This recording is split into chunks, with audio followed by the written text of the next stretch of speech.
BSc second year physical chemistry. Start करते हैं thermodynamics. Thermodynamics क्या होती है इसके बेसिक से स्टार्ट करते हैं।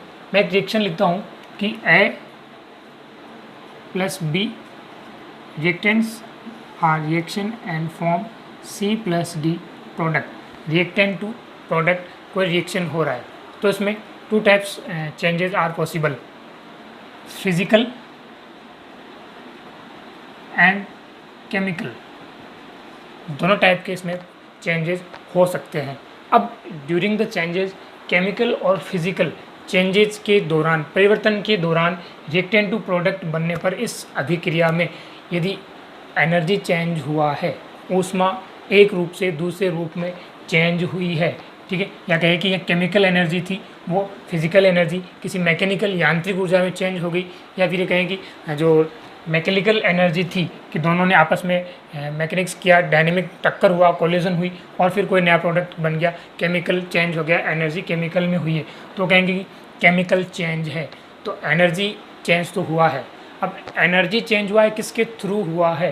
बात देखिए, कोई भी चेंजेज आएगा तो अपने ये कहेंगे कि रसायन विज्ञान में या फिजिक्स साइंस कम्युनिटी में यह कहा जाता है कि यदि कोई भी चेंज आ जाए तो आता है तो उसके पीछे कुछ वर्क किया जाता है, कुछ काम हुआ है। तो यहाँ पर अगर ये कहें कि अगर चेंज हुआ है रिएक्टेंट टू प्रोडक्ट, यदि कुछ परिवर्तन हुआ है तो परिवर्तन के पीछे किसका हाथ था? एनर्जी के थ्रू चेंज हुआ है। जो चेंज हुआ है उसको अपन कहेंगे वर्क, यानी कि एनर्जी चेंज होने में वर्क हुआ है। ये वर्क किसके थ्रू हुआ है? वर्क करने के लिए एनर्जी चाहिए। सीधी सी बात मैं बोल रहा हूँ तो मुझे एनर्जी चाहिए, लेकिन वो एनर्जी वर्क नहीं करती है। वर्क कौन कर रहा है यहाँ पर? हीट।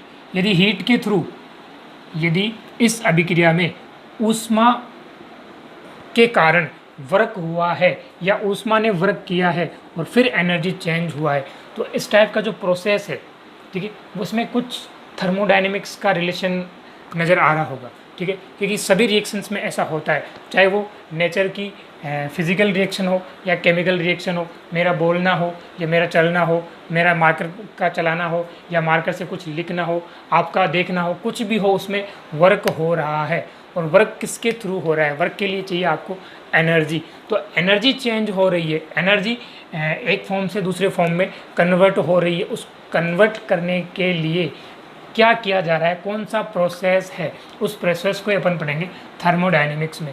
थर्मो यानी कि हीट, या मैं कहूँ कि हीट, थर्मो हीट है, और हीट यदि मूवमेंट करता है, हीट मूवमेंट करता है और आगे जा कर के दूसरे एनर्जी में चेंज हो जाता है तो वो कंप्लीट कहलाएगा थर्मोडायनेमिक्स। थर्मोडायनेमिक्स का सिंपल डेफिनेशन ये होगा कि भौतिक एवं रासायनिक परिवर्तन के दौरान ऊर्जाओं के परिवर्तन का जो अध्ययन किया जाता है वह क्या है? ऊष्मा। थर्मोडायनेमिक्स को एक्सप्लेन करने के लिए कुछ रूल्स दिए गए। तो थर्मोडायनेमिक्स में कुल मिलाकर 4 रूल हैं, ठीक है। शून्य नियम, ऊष्मा गतिकी का शून्य नियम, प्रथम नियम, द्वितीय नियम और तृतीय नियम। ये ऊष्मा गतिकी, थर्मोडायनेमिक्स के होने वाले प्रोसेस में चेंजेज को समझाने के लिए जहाँ जहाँ पर भी ऑब्जेक्शन खड़ा हुआ है कि थर्मोडायनेमिक्स यहाँ पर फेल होती है, तो उसे समझाने के लिए फिर कुछ नए रिसर्च हुए और नए रिसर्च के बाद में कुछ नए नियम सामने आए, यूनिवर्सल ट्रुथ नियम सामने आए, जो नेचर की हर घटना पर, ठीक है, केमिस्ट्री की होने वाली हर रिएक्शंस पर लागू होते हैं और काफ़ी हद तक लागू होते हैं। इन नियम्स को थर्मोडायनेमिक्स में पढ़ना होगा। जो थर्मोडायनेमिक्स फर्स्ट में नियम पढ़ना है वो अपना है first law, second and third thermodynamics second का पार्ट होंगे। तीनों नियम को एक बार मैं शॉर्ट में यहाँ पर डिफाइन कर देता हूँ, बाकी डिटेल में आगे पढ़ेंगे। जीरो नियम, थर्मोडायनेमिक्स का जीरो नियम ये कहता है कि यदि कोई दो सिस्टम अलग अलग तरीके से किसी तीसरे सिस्टम के साथ इक्विलिब्रियम में है तो वो दोनों सिस्टम भी आपस में इक्विलिब्रियम में होंगे। जीरोथ लॉ ऑफ थर्मोडायनेमिक्स, या मैं कहूँ कि ये ए सिस्टम है और ये कोई बी सिस्टम है जो सी के साथ में अलग अलग इक्विलिब्रियम में है, सी के साथ में अलग अलग इक्विलिब्रियम में है, तो जीरो नियम ये कहता है कि ये दोनों सिस्टम भी आपस में इक्विलिब्रियम में होंगे। ये इसकी केमिकल फॉर्म में हो सकते हैं, ये इसकी हीट के रूप में हो सकते हैं, इसके टेम्परेचर के साथ में हो सकते हैं, इसके प्रेशर के साथ में, इसके वॉल्यूम के साथ में।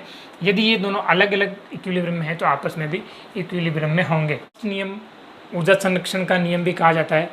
प्रथम नियम के अनुसार ऊर्जा को न तो नष्ट किया जा सकता है, न ही उत्पन्न किया जा सकता है। ऊर्जा को केवल एक रूप से दूसरे रूप में परिवर्तित किया जा सकता है, या यह कहें कि सारे ब्रह्मांड की ऊर्जा निश्चित है, संरक्षित है, निश्चित है। तो यह है फर्स्ट नियम कि सारे ब्रह्मांड की ऊर्जा निश्चित है, उसे न तो ख़त्म किया जा सकता है न बनाया जा सकता है, केवल एक रूप से दूसरे रूप में उसे चेंज किया जा सकता है। वो वर्क के थ्रू हो सकता है, एनर्जी के थ्रू हो सकता है। सेकेंड लॉ, उस थर्मोडायनेमिक का सेकेंड लॉ ये कहता है कि कोई भी सिस्टम ऐसा बना ही नहीं जो 100% कार्य कर सके। According to second law of thermodynamics, यदि आप कोई भी वर्क करते हैं, किसी भी सिस्टम पर काम करते हैं, तो उसमें काम आने वाली एनर्जी 100% वर्क में चेंज नहीं होगी, उसका एनर्जी का लॉस होगा। लॉस मतलब वो एनर्जी नष्ट नहीं होगी, किसी दूसरे रूप में, किसी दूसरी फॉर्म में वो कन्वर्ट होकर के इस यूनिवर्स में चली जाएगी। थर्ड लॉ ये कहता है कि 0 डिग्री सेल्सियस 0 केल्विन टेम्परेचर या परम शून्य ताप पर किसी भी क्रिस्टल की एंट्रोपी का मान शून्य होता है। ठीक है, क्रिस्टलीय ठोसों की एंट्रोपी का मान शून्य होता है परम शून्य ताप पर। तो ये थे 3 नियम जिन्हें शॉर्ट में यहाँ पर डिफाइन किया गया है। डिटेल में आगे पढ़ेंगे फर्स्ट लॉ से। और फर्स्ट लॉ शुरू करने से पहले कुछ थर्मोडायनेमिक्स की टर्म्स है जिन्हें जानना समझना जरूरी है। तो टर्म्स स्टार्ट करते हैं, थर्मोडायनेमिक्स टर्म्स। First, system. आप किसी भी रिएक्शन की स्टडी करें या किसी फिजिकल पैलेस की स्टडी करें, तो आप जो भी थर्मोडायनेमिक्स की एनर्जी का चेंजेस देखेंगे वो सिर्फ और सिर्फ एक सिस्टम के अंतर्गत ही देखेंगे। उस सिस्टम के आउटसाइड कितना एनर्जी है उससे आपका कोई लेना देना नहीं होना चाहिए। तो जिस जगह पर या जिस रिएक्शन को या जिस चीज़ के बारे में अपन स्टडी करने वाले हैं वो अपना होगा सिस्टम। हिंदी में बोले तो तंत्र। तंत्र वह है जिसे अध्ययन के लिए चुना गया है। ऊष्मागतिकी के अध्ययन के लिए चुना गया भाग क्या कहलाता है? तंत्र। दूसरा होता है ब्रह्मांड। ब्रह्मांड या यूनिवर्स। यूनिवर्स सिस्टम के अलावा आप जिस रिएक्शन की या जिस स्थान की स्टडी कर रहे हैं उसके अलावा इस पूरे यूनिवर्स में जितना भी स्थान बचता है वो सारा क्या है? ब्रह्मांड है, यूनिवर्स है। माना कि आपने एक रिएक्शन की स्टडी करनी है या कहें कि यहाँ पर एक कोई चीज़ रखी हुई है, किसी बंद पात्र में कोई चीज़ रखी हुई है, आपको इसका एनर्जी कन्वर्जेशन देखना है कि टाइम के साथ में प्रेशर, वॉल्यूम, टेम्परेचर, इन सब के साथ में इसकी एनर्जी पर क्या इफेक्ट पड़ता है। ठीक है, इसमें क्या चेंजेज आता है, इसके द्वारा किए गए कार्य कितना होता है। ठीक है, तो आप इसकी स्टडी करोगे। इसके अलावा जितना भी बाहर का पोर्शन बचता है वो होता है यूनिवर्स। यूनिवर्स ये होगा आपका सिस्टम। यूनिवर्स और सिस्टम को अलग करने वाली जो लाइन है जहाँ पर सिस्टम ख़त्म होता है या जहाँ से यूनिवर्स शुरू होता है, जहाँ से यूनिवर्स ख़त्म होता है और सिस्टम शुरू होता है, इन दोनों के बीच की जो बाउंड्री है इसे कहा जाता है परिसीमा या बाउंड्री लाइन। परिसीमा या बाउंड्री लाइन। यूनिवर्स, सिस्टम और बाउंड्री लाइन। बाउंड्री लाइन के अकॉर्डिंग सिस्टम अलग अलग टाइप के हो सकते हैं। ये डिपेंड करेगा कि अपना बाउंड्री लाइन कैसा है, ये एडायबिटिक है या किस टाइप का है, ये एनर्जी को अपने में से यूनिवर्स में रिलीज करता है या नहीं करता है, करता है तो कितना करता है, ये डिपेंड करेगा बाउंड्री लाइन पर। तो 3 टर्म्स जो इम्पोर्टेंट है वही है system, universe and types of system. तंत्रों के प्रकार। तंत्र कितने प्रकार के होते हैं थर्मोडायनेमिक में? जो स्टार्टिंग है कि सिस्टम पढ़ेंगे कि सिस्टम कितने प्रकार के हो सकते हैं। तो सिस्टम 3 प्रकार के अपने पास मेजर हो सकते हैं। खुला तंत्र, ओपन सिस्टम, बंद तंत्र, क्लोज्ड सिस्टम एंड विलगित तंत्र। विलगित विलगित आइसोलेटेड, ठीक है, बिल्कुल सेपरेट आइसोलेटेड सिस्टम। कोरोना में सब आइसोलेट हो गए, वैसे ही सिस्टम भी पूरे यूनिवर्स से आइसोलेट हो जाएगा, उसे कोई लेना देना नहीं होगा सिस्टम से।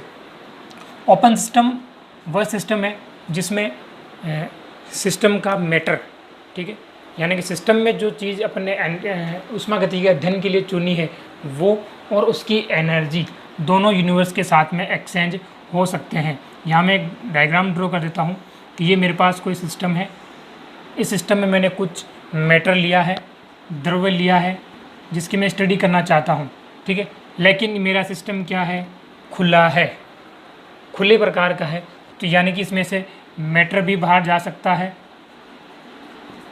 और एनर्जी भी बाहर जा सकती है। वह तंत्र जिसमें से द्रव्य और ऊर्जा दोनों यूनिवर्स के साथ एक्सचेंज हो सकती है, खुले प्रकार के तंत्र कहलाते हैं। अब यदि यही मैं सिस्टम ये कहूँ कि मेरे पास एक सिस्टम है जो पूरी तरीके से बंद है, इसमें से ना तो मैटर जा सकता है, मैटर जा सकता है, मैटर नहीं जा सकता, एनर्जी एक्सचेंज हो सकती है, तो इस प्रकार के जो सिस्टम है वो कहलाएंगे बंद प्रकार के तंत्र। एक उदाहरण देता हूँ कि यदि आप एक चाय का कप, टी कप रखते हो, या आपका टी कप रखा हुआ है, शायद अच्छा नहीं बना होगा, ये एक टी कप है, यदि इसमें आपके चाय डली हुई है, ठीक है, तो पूरी संभावना है कि चाय भी बाहर जा सकती है और चाय की जो हीट है स्ट्रीम के रूप में जो जा रही है वह भी जा सकती है, तो ये खुले प्रकार का तंत्र हुआ, ठीक है। अब यदि इसी सिस्टम को चाय के कप को यदि मैं ऊपर से ढक दूं, ठीक है, तो अब क्या होगा, मैटर मेरी टी बाहर नहीं जा पाएगी, लेकिन एनर्जी तो अभी भी यहाँ से रिमूव हो रही है, यूनिवर्स के साथ में एक्सचेंज हो रही है, समय के साथ में इसके टेम्परेचर में कमी आ रही है, तो ये मेरा होगा बंद प्रकार का तंत्र। आगे चलते हैं। विलगित तंत्र, ना तो एनर्जी निकल पाएगी ना ही मैटर निकल पाएगा। जब दोनों ही सिस्टम के से बाहर नहीं निकल पाएंगे, यूनिवर्स के साथ में एक्सचेंज नहीं हो पाएंगे, तो इस प्रकार के सिस्टम कहलाते हैं क्लोज्ड सिस्टम।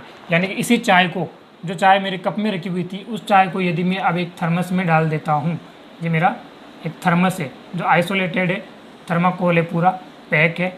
अब इसके अंदर यदि मेरी चाय रखी हुई है तो वो थोड़ा बहुत ज़्यादा टाइम लेगी ठंडा होने में, या ये कहें कि ये एक आइसोलेट सिस्टम है जिसमें से ना तो मेरी चाय यूनिवर्स में जा रही है, ना ही चाय की एनर्जी, टेम्परेचर बाहर जा रहा है। तो ये तीन प्रकार के सिस्टम जो मेजरली अपन पढ़ते हैं, सिस्टम के अलग अलग आधार पर बनाए गए। तो सिस्टम, अब नेक्स्ट जो सिस्टम पढ़ेंगे ये थे सिस्टम के प्रकार, दिखने में सिस्टम कैसा है, एक्सचेंज, एनर्जी और मैटर एक्सचेंज के आधार पर सिस्टम कैसा है। जो नेक्स्ट टाइप पढ़ेंगे कि तंत्र और कितने प्रकार के होते हैं, तो तंत्र दो प्रकार से और होते हैं, ठीक है, होमोजीनस और हेटेरोजीनस। होमोजीनस और हेटेरोजीनस सिस्टम, समांगी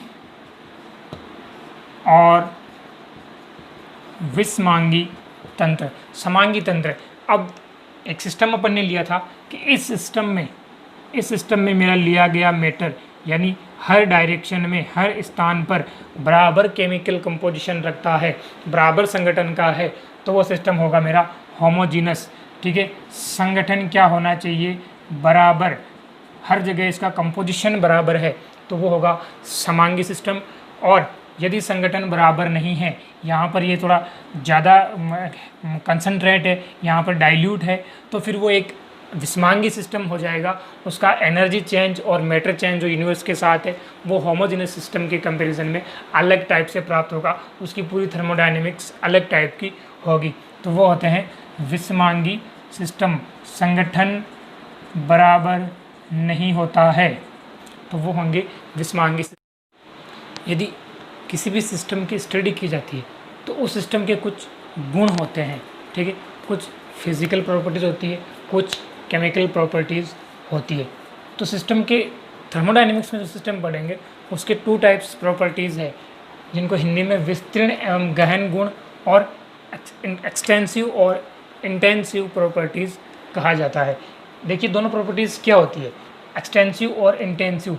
यदि आप किसी सिस्टम की स्टडी कर रहे हैं, माना कि आपके पास में ये एक सिस्टम है, इस सिस्टम की यदि स्टडी करनी है तो इस सिस्टम में जो आपने रिएक्टेंट लिया है, सबस्ट्रेट लिया है, अब उसका आप एनर्जी चेंज देखते हो उसके प्रोडक्ट के कंपैरिजन में, तो आपको उस रिएक्टेंट की, उस सबस्ट्रेट की आपको कुछ प्रॉपर्टीज़ पता होनी चाहिए कि उसमें क्या गुण है। ठीक है, तो एक्सटेंसिव प्रॉपर्टीज़ की बात करें कि मात्रात्मक गुण, एक्सटेंसिव प्रॉपर्टीज़ वे गुण होते हैं, सिस्टम के वे गुण होते हैं जो उसकी मात्रा पर निर्भर करते हैं कि कितनी मात्रा में लिया गया है। इसके कुछ एग्जांपल्स जो आपके सामने लिखे हुए हैं, mass, volume, heat capacity, internal change and entropy. ये सारी जो प्रॉपर्टीज़ है वो एक एक्सटेंसिव प्रॉपर्टीज़ है, मात्रात्मक गुण है। ये इनकी मात्रा पर निर्भर करते हैं कि किसी भी सिस्टम का मास क्या है, उसका उसकी न्यूमेरिकल वैल्यू क्या रखी जाएगी, ये डिपेंड करेगा उसके द्रव्यमान पर कि कितना उसका वेट है, उसका वॉल्यूम क्या है, वो किस शेप में है। तो ये सारी एक्सटेंसिव इसकी मात्रा पर निर्भर करेगा, क्वांटिटी के साथ में ये चेंज होता जाएगा। लेकिन कुछ स्पेशल प्रॉपर्टीज़ इन्हीं सबस्ट्रेट्स की होगी जो उनकी क्वांटिटी पर डिपेंड नहीं करेगी, उनकी मात्रा पर निर्भर नहीं करेगी, डिपेंड करेगी उनके नेचर पर। सिस्टम के वह गुण जो उसकी प्रकृति पर निर्भर करते हैं इंटेंसिव प्रॉपर्टीज़ या विशिष्ट गुण कहलाते हैं, जिन्हें गहन गुण भी कहा जाता है।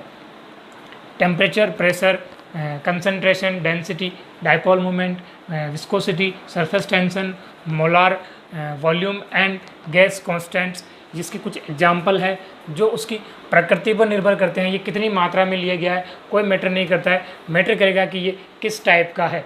बात करें एक टेम्परेचर के एग्जाम्पल से समझते हैं कि किस प्रकार से इनकी प्रकृति पर निर्भर करते हैं। ठीक है, इसकी मात्रा पर कोई डिपेंड क्यों नहीं करते। ठीक है, मैं एक लेता हूँ लोहे की रोड और एक लेता हूँ लकड़ी या किसी दूसरे मेटल की रोड लेता हूँ, तो अब तीनों को मैं एक साथ बराबर टेम्परेचर 100 डिग्री सेल्सियस पर रखता हूँ, तो क्या ये टेम्परेचर सेम लेंगे? इनका 1 सेकंड बाद में या 1 घंटे बाद में जो टेम्परेचर होगा क्या वो तीनों का सेम होगा? ऑब्वियसली तीनों का सेम नहीं होगा, क्योंकि यहाँ पर ये कितनी मात्रा में लिया गया है कोई मैटर नहीं करता है, मैटर करेगा कि इनकी नेचर क्या है। लकड़ी जल जाएगी, लोहा टाइम लेगा गर्म होने में, उसके एक सिरे से दूसरे सिरे तक गर्म होने में, और यदि मेटल जो लोहे के कंपैरिजन में किस टाइप की है उस पर डिपेंड करेगा कि ये मेल्ट होती है या फिर टेम्परेचर के साथ में धीरे धीरे गर्म होना शुरू होती है। तो वे गुण जो उसकी प्रकृति पर निर्भर करते हैं इंटेंसिव प्रॉपर्टीज़, विशिष्ट गुण या गहन गुण कहलाते हैं, और वे गुण जो पदार्थ की मात्रा पर निर्भर करते हैं मात्रात्मक या विस्तृण गुण एक्सटेंसिव प्रॉपर्टीज़। यदि एक्सटेंसिव प्रॉपर्टीज़ को पर यूनिट में लिया जाए तो मात्रात्मक गुण या एक्सटेंसिव प्रॉपर्टीज़ भी इंसेंटिव प्रॉपर्टीज़ या विशिष्ट गुण में बदल जाता है। एग्जाम्पल के थ्रू देखते हैं कि यदि द्रव्यमान को पर डेंसिटी इसमें आयतन में लिया जाए तो इसका जो रेशियो होगा वो मिलेगा डेंसिटी। ये जो डेंसिटी है वह इंटेंसिव प्रॉपर्टीज़। इस वीडियो में पढ़ेंगे फंक्शन, स्टेट फंक्शन और path function. State and path function, और जो सिस्टम पढ़ा है, सिस्टम की प्रॉपर्टीज़ पढ़ी है, उसको किस प्रकार से प्रोसेस करवाया जा सकता है, यानी कि थर्मोडायनेमिक प्रोसेस, ऊष्मा गति के प्रक्रमों का अध्ययन। Okay, bye, thanks, take care.